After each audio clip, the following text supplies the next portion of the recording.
ਜਿਵੇਂ ਕਿ ਆਪ ਸਭ ਜਾਣਦੇ ਹੋ ਕਿ ਮੈਨੂੰ ਅੱਜ ਅਕਾਲ ਤਖਤ ਸਾਹਿਬ ਦੇ ਉੱਤੇ ਪੇਸ਼ ਹੋਣ ਦੇ ਹੁਕਮ ਹੋਏ ਸਨ।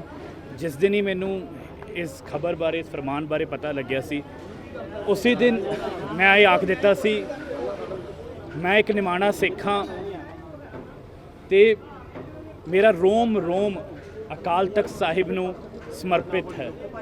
ਤੇ ਅੱਜ ਅਕਾਲ ਤਖਤ ਸਾਹਿਬ ਦੇ 5 ਸਿੱਖ ਸਾਹਿਬਾਨਾਂ ਸਾਹਮਣੇ, ਜਥੇਦਾਰ ਸਾਹਿਬ ਸਾਹਮਣੇ ਪੇਸ਼ ਹੋ ਕੇ ਜਿਹੜਾ ਮੈਂ ਆਪਣੀ ਜਿਹੜੀ ਭੁੱਲ ਹੈ ਉਹਦੀ ਖਿਮਾ ਯਾਚਨਾ ਮੰਗੀ ਹੈ। ਤੇ ਜੋ ਫਰਮਾਨ ਅਕਾਲ ਤਖਤ ਸਾਹਿਬ ਤੋਂ ਜਾਰੀ ਹੋਇਆ, ਹਰਜੋਤ ਸਿੰਘ ਇੱਕ ਨਿਮਾਣਾ ਸਿੱਖ ਹੋਣ ਦੇ ਨਾਤੇ ਇਨ ਬਿਨ ਉਸ ਫਰਮਾਨ ਦੇ ਉੱਤੇ ਜਿਹੜਾ ਹੈ ਜੋ ਸੇਵਾ ਲੱਗੀ ਹੈ, ਜੋ ਧਾਰਮਿਕ ਸੇਵਾ ਲੱਗੀ ਹੈ, ਉਹ ਮੈਂ ਇਨ ਬਿਨ ਨਿਭਾਊਂਗਾ। ਮੈਂ ਜੋ ਕੁਝ ਵੀ ਹਾਂ ਜੀ, ਮੈਂ ਬੜੇ ਸਧਾਰਨ ਪਰਿਵਾਰ ਤੋਂ ਆਉਂਦਾ। ਮੈਨੂੰ ਯਾਦ ਹੈ ਮੈਂ ਬਚਪਨ ਦੇ ਵਿੱਚ ਜਦੋਂ ਦਰਬਾਰ ਸਾਹਿਬ ਆਉਂਦਾ ਸੀ ਤਾਂ ਮੈਂ ਅਕਾਲ ਤਖਤ ਸਾਹਿਬ ਜਦੋਂ ਨਤਮਸਤਕ ਹੁੰਦਾ ਸੀ ਤਾਂ ਮੈਂ ਆਪਣੇ 6ਵੇਂ ਪਾਤਸ਼ਾਹ ਧੰਨ ਧੰਨ ਸ਼੍ਰੀ ਗੁਰੂ ਹਰਗੋਬਿੰਦ ਸਾਹਿਬ ਜੀ ਦੇ ਚਰਨਾਂ 'ਚ ਅਰਦਾਸ ਕਰਦਾ ਸੀ। ਤੇ ਮੈਂ ਜੋ ਕੁਝ ਵੀ ਹਾਂ ਇਸ ਦਰ ਤੋਂ ਬਣਿਆ ਹਾਂ। इन्हीं के कृपा से सजे हम हैं, नहीं मोह से गरीब करोड़ परे। मेरे अर्गे करोड़ा मेरी कोई औकात नहीं, मेरी कोई हस्ती नहीं। राजनीति ਦੇ ਵਿੱਚ ਜੋ ਮਾਣ ਸਨਮਾਨ ਤੇ ਮੈਂ ਸਮਝਦਾ ਅਗਰ ਕੋਈ ਸਭ ਤੋਂ ਵੱਡਾ ਮਾਣ ਮੈਨੂੰ ਗੁਰੂ ਸਾਹਿਬ ਨੇ ਬਖਸ਼ਿਆ ਉਹ ਸ਼੍ਰੀ ਅਨੰਦਪੁਰ ਸਾਹਿਬ ਦੀ ਨੁਮਾਇੰਦਗੀ ਕਰਨਾ ਹੈ।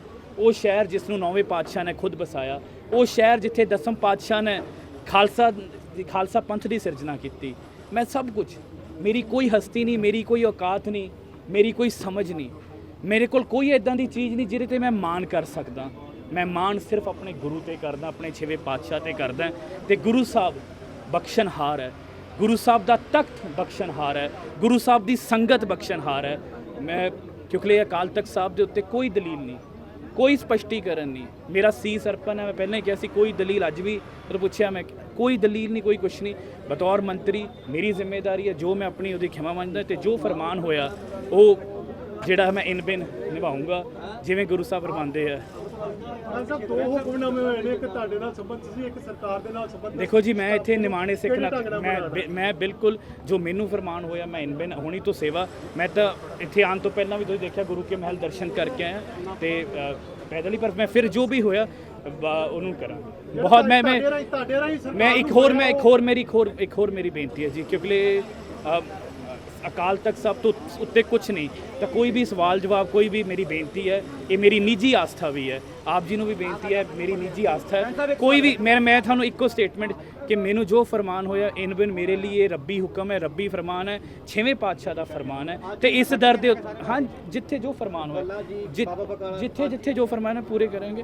ਅਤੇ ਹਾਂਜੀ ਹੁਣੀ ਗੁਰੂ ਕੇ ਮਹਿਲ ਤਾਂ ਹੁਣੀ ਜਾਵਾਂਗੇ, ਜਿੱਥੇ ਹੋਊਗਾ ਆਪ ਜੀ ਨੂੰ ਦੱਸਦੇ ਰਹਾਂਗੇ, ਪੂਰਾ ਕਰਾਂਗੇ। ਅਤੇ ਇੱਥੇ ਆ ਕੇ ਅਕਾਲ ਤਖਤ ਤੇ ਵੀ ਦੱਸਾਂਗੇ। ਮੇਰੇ ਲਈ ਮੇਰੀ ਫਿਰ ਬਾਰ-ਬਾਰ ਬੇਨਤੀ ਹੈ ਕਿ ਕੋਈ ਸਵਾਲ ਜਵਾਬ ਪਾਵਾਂਗੇ ਤਾਂ ਮੈਂ ਕੋਈ ਨਹੀਂ, ਮੇਰੇ ਲਈ ਅਕਾਲ ਤਖਤ ਸਾਹਿਬ ਤੋਂ ਉੱਤੇ ਕੁਛ ਨਹੀਂ। ਮੇਰੇ ਗੁਰੂ ਦਾ ਹੁਕਮ ਹੈ, ਮੇਰੇ 6ਵੇਂ ਪਾਤਸ਼ਾਹ ਦਾ ਹੁਕਮ ਹੈ ਅਤੇ ਮੈਂ ਉਸ ਨੂੰ